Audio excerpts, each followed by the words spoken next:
Seorang anak menemukan hal aneh saat main basket. Saat bola hendak masuk, kabut tebal muncul dan menyembunyikan monster. Sebelum ia bereaksi, makhluk itu mendekat secepat kilat. Orang-orang di sekitar tak melihatnya dan tetap bersorak. Anak itu lari ketakutan. Namun makhluk itu mengejarnya hingga ke depan pintu. Tanpa pikir panjang, ia menggeledah lemari, mengambil toples dan membantingnya hingga hancur.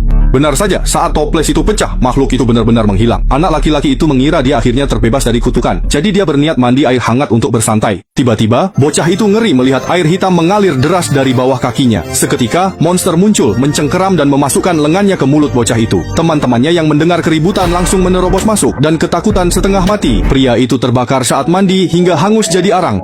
Dan semua ini terjadi karena peluit aneh itu. 6 bulan kemudian, seorang murid pindahan baru bernama Xiaomei kebetulan mendapatkan loker milik murid laki-laki yang sudah meninggal itu. Dan toples yang dulunya hancur itu secara ajaib muncul kembali di sana. Xiaomei merasa ada yang aneh, lalu ia mengambilnya untuk diperiksa. Benda di dalamnya terlihat sangat mengerikan, tetapi bentuknya seperti peluit yang bisa ditiup. Tepat saat Xiaomei hendak meniupnya, bel masuk kelas berbunyi. Jadi Xiaomei pun menyimpannya dan memasukkannya ke dalam tas sekolah. Namun saat sampai di kelas, benda itu tidak sengaja terjatuh di atas meja. Lalu ditemukan oleh guru dan akhirnya disita. Setelah guru itu mengambilnya, ia pun tidak tahu benda apa itu sebenarnya. Tetapi melalui tulisan yang terukir di atasnya, ia mengetahui bahwa benda ini sepertinya bisa memanggil sesuatu. Awalnya tidak ada yang mempedulikannya. Guru itu pun menyitanya, berniat mengembalikannya kepada Xiaomei setelah kelas usai. Namun saat malam tiba, guru itu justru terpikat oleh benda tersebut, bahkan tanpa sadar meniupnya. Tanpa disadari, hal yang mengerikan akan segera terjadi.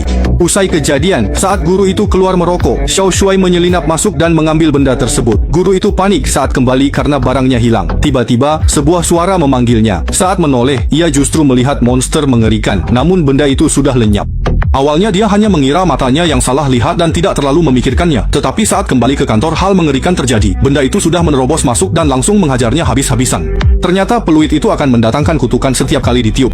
Guru ini akan meninggal karena kanker paru-paru 40 tahun lagi. Namun karena ia meniup peluit itu, dirinya yang dari masa 40 tahun mendatang muncul untuk merenggut nyawanya. Sementara itu, peluit yang dicuri tersebut telah kembali ke tangan Xiaomei dan teman-temannya. Hari itu, Xiaomei ingin pergi karena merasa tidak enak badan. Namun Cui Hua justru terpikat oleh peluit itu dan malah meniupnya. Mereka mendengar suara itu dan seketika menjerit kesakitan. Mereka sama sekali tidak mengerti apa yang telah terjadi. Namun keesokan harinya, saat menghadiri pesta, Cui Hua tiba-tiba tewas dan berubah menjadi seorang wanita tua. Ternyata dia yang harusnya hidup sampai 80 tahun dibunuh dirinya di masa depan. Tapi mereka tak peduli. Tak lama, Da Zhuang tewas tertabrak mobil di lantai 18. Melihat rekan-rekannya tewas, Xiaomei sadar ada yang janggal dan mulai mencari jalan keluar. Jika mati lalu hidup lagi, mungkin kutukan itu bisa lepas. Tanpa pikir panjang, Xiaomei minta ditenggelamkan lalu segera ditarik dan diberi pertolongan pertama. Berhasil, Xiaomei lolos dari maut. 3 bulan kemudian, hidupnya kembali tenang dan bahagia.